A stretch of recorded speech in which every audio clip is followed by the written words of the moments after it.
ગાંધીનગર દહેગામ તાલુકાના પાટના કુવા ગામે આવેલ છે સ્વયંભૂ તુળજા ભવાની માતાનું અલૌકિક અને પૌરાણિક ધામ। આ મંદિર 400 વર્ષ પૌરાણિક હોવાનું માનવામાં આવે છે। આ મંદિર પર લોકોની એટલી શ્રદ્ધા છે કે ગામના કોઈ પણ યુવાનને જો નોકરી મળે તો તે તેને માતાજીનો આશીર્વાદ માનીને પ્રથમ પગાર માતાજીને અર્પણ કરે છે। તો આપણે પણ જઈએ પાટના કુવા ગામે કે જ્યાં બિરાજે છે છત્રપતિ શિવાજીના કુળદેવી માં તુળજા ભવાની। આજે ભક્તિ સંદેશની ટીમ આવી પહોંચી છે દહેગામ તાલુકાના પાટના કુવા ગામમાં કે જ્યાં સ્વયંભૂ તુળજા ભવાની માતા છેલ્લા 400 વર્ષથી સ્થાપિત છે। આ મંદિર પર પાટના કુવા ગામના લોકો અપાર શ્રદ્ધા ધરાવે છે।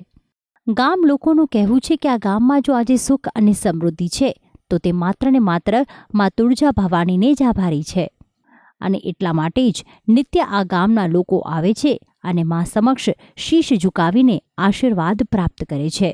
આ મંદિર 400 વર્ષ પૂર્વેનો ઇતિહાસ ધરાવે છે, જેમાં આ મૂર્તિ સ્વયંભૂ પ્રગટ થઈ હોવાના પુરાવા મળે છે।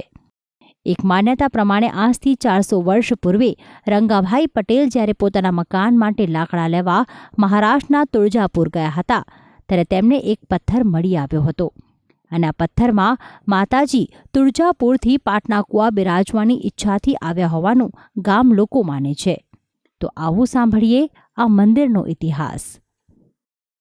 રંગાભાઈ પટેલ એમના બીજા ખેડૂતો સાથે એ મહારાષ્ટ્રમાં લાકડા લેવા માટે ગયા તો શિવાજી ત્યાં તુળજા ભવાનીનું મંદિર બનતું હતું, પણ લાકડાનું ગાડામાં મૂક્યા તે સમતોલ રાખવા માટે એક પથ્થરની જરૂર પડી। ત્યારે ત્યાંથી રંગાભાઈ પટેલે એક પથ્થર લીધો અને ગાડાને સમતોલ કર્યું। એ જ્યારે ઘેર પાટના કુવા લાવ્યા એના ઘરના કુંભી નીચે પથ્થર ગાળ્યો ત્યારે ઘર આખું ડોલવા લાગ્યું।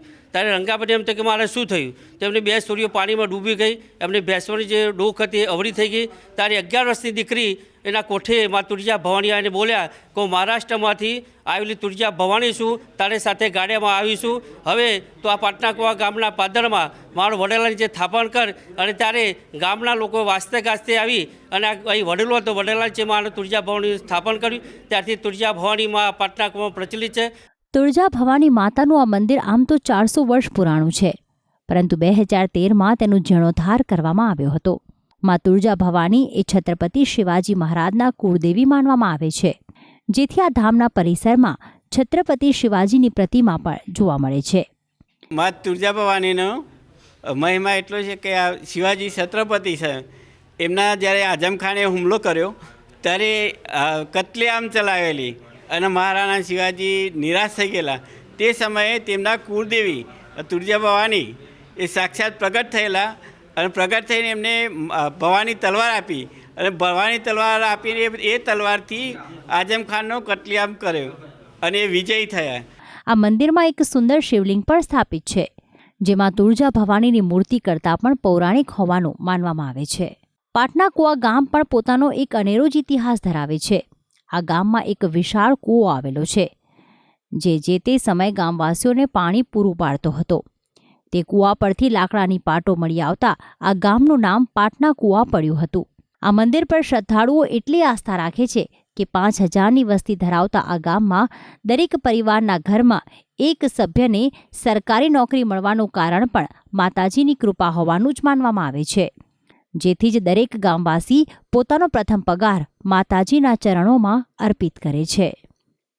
અને સાક્ષાત માતાજી પ્રગટ થયેલા છે। આજુબાજુના વિસ્તારોમાંથી દરરોજ હજારો માણસ દર્શન કરવા માટે આવે છે। દર રવિવારે જે માણસો આવે એમને ચા નાસ્તાની ફ્રી સેવા આપવામાં આવે છે અને દર પૂનમે 12થી 800 થી 1000 માણસ દર્શનાર્થે આવે છે, એમને દાળ ભાત મોહનટાળ શાકનું પાકું ભોજન ફ્રી ઓફમાં આપવામાં આવે છે। આ મંદિર પર મરાઠી સમાજના લોકો અપાર આસ્થા રાખે છે, જેથી જ દર રવિવારે અને પૂનમના દિવસે ભક્તોનો જમાવડો જોવા મળે છે। તદુપરાંત આ મંદિરની સામે એક રંગબા ટાવર પણ સ્થાપિત છે, જ્યાં પ્રથમ માળે જતા ખોડિયાર માતાના દર્શન થાય છે। આ મંદિરમાં ભક્તોને માતાજીએ અનેક પરચા પણ આપ્યા છે, જેથી ભક્તો પણ નિત્ય પોતાના દિવસની શરૂઆત માના દર્શનની સાથે જ કરે છે। આમ તો કાળી ચૌદશના દિવસે માત્ર હનુમાનને તેલ ચડતું હોય છે, પરંતુ આ એકમાત્ર તુળજા ભવાની માતા છે કે જેમના પર કાળી ચૌદશના દિવસે તેલ ચડાવીને ભક્તો તેમની કૃપા પ્રાપ્ત કરે છે। અમે એક વખત ગોધીનગર જતા હતા ને અમારી ગાડી એટલી બધી સ્લીપ ખાઈ 100 ફૂટ ગાડી ઘસેડાઈ જઈ, પણ અમને એટલું સહેજ પણ ઈજા થઈ નથી અને અમે સીધા ને સીધા બેસી રહ્યા હતા એવું અમને લાગ્યું. મારા છોકરાને વિદેશ જવાનું હતું, તે ખાલી અમે ફાઇલ મૂકી 27 દિવસમાં વિઝા આવી ગયા. આ ગામમાં ભૂકંપ થયો ત્યારનું ક્યાંય પાણી નથી, પણ આ ગામમાં એક પણ છોકરો એવો નહીં હોય કે જે સરકારી નોકરી નહીં હોય. અને આ ગામમાં એટલું છે કે 5 પૂનમો ભરો તો તત માતાજી સાક્ષાત કામ કરીશું. જે રીતે માતાજીએ અસુરોનો નાશ કરીને દેવી દેવતાઓની રક્ષા કરી હતી, તે જ રીતે પાટના કુવા ખાતે બિરાજતા માં તુળજા ભવાની તમામ વિઘ્નોનો નાશ કરીને કરે છે ગામવાસીઓની સુરક્ષા. ભક્તિ સંદેશ, સંદેશ ન્યૂઝ, દહેગામ.